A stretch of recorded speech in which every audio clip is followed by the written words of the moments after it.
I'm Jordan Belfort, and this is Sales School. There are three things that you must be perceived as in those first 4 seconds, right? And let me tell you exactly what they are. In the first 4 seconds, you probably, all of you straight lines, you know this stuff is basic, right? Number one, you must be perceived as being sharp as a tack. Number two, enthusiastic as hell. And number three, an expert in your field. Sharp as a tack, enthusiastic as hell, expert in your field. Now, no matter how many times I tell this to you, I'll never stop telling it to you. Because this is the holy grail of influence. Because here's the deal. What these three things chunk up to in the prospect's mind is that you are a person worth listening to. You're a person worth listening to. In other words, they should take time out of their busy day, their busy life, because you're someone who's sharp enough. Meaning that you're on the ball. You're a problem solver. You're not going to waste your time or theirs. You're sharp, right? Versus being a dullard. Waste their time. Enthusiasm. It must be good. What you have must be good. Now, what I'm not talking about here is that bogus, over the top, my God, my pride. I don't mean that. It's not what I'm not talking about that type of enthusiasm. I'm talking about something very different. I'm talking about bottled enthusiasm, which is an entirely different thing. Bottled enthusiasm sits below the surface. And it's like a seething volcano. You speak a certain way where they just know, wow, that guy's, he must really believe in what he has.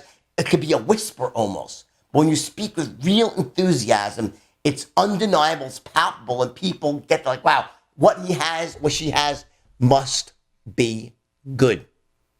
It hits them in the gut, meaning unconsciously. They say, whatever this guy has, it must be good. That's why he's so excited about it. Now you might say, well, Jordan, come on, that doesn't really work. Let me tell you something. It does.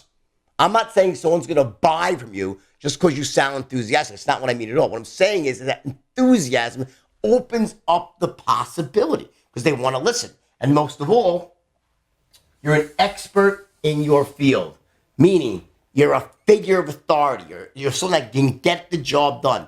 We have been conditioned since we're yay big, okay, to seek out experts to resolve our problems, take care of our pain, and help us get things done. When Scarlett Johansson wants to get her hair cut or hair styled for the Oscars, who is she going to go to? Someone who just graduated from beauty school?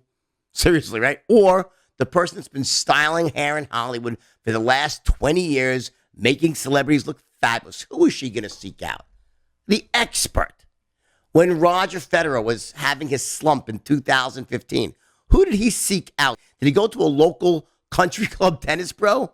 Or did he go to Stefan Edberg, a former number one player himself, who'd been there, done it at the highest level, who knew how to talk to someone like Roger? And what happened? Roger went on to win another 3 or 4 majors, and he's still playing today, number 2 or 3 in the world. As an animal, he's a fucking legend, right?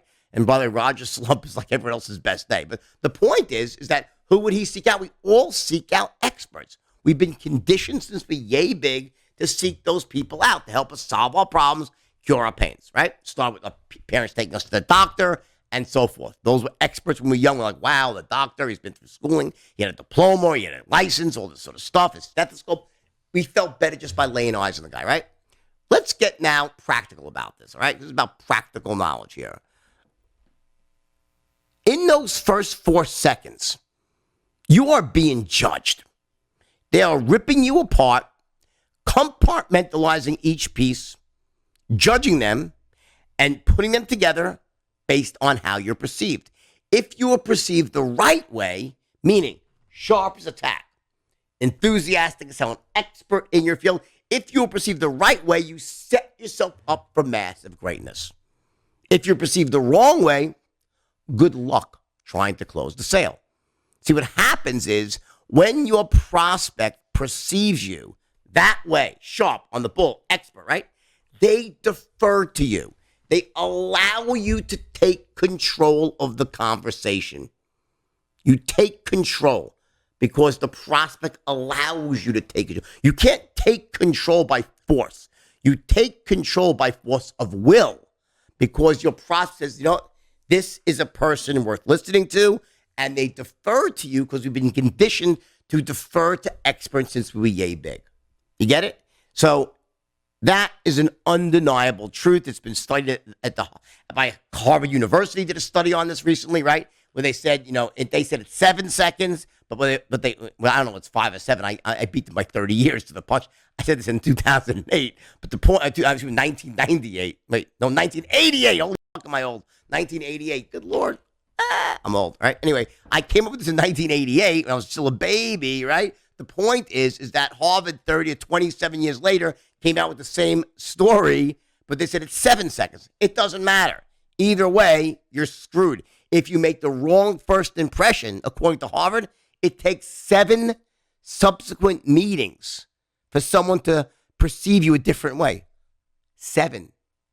I don't know about you, but honestly, I don't get 7 chances. I got 1. So I better make that first impression the exact right way.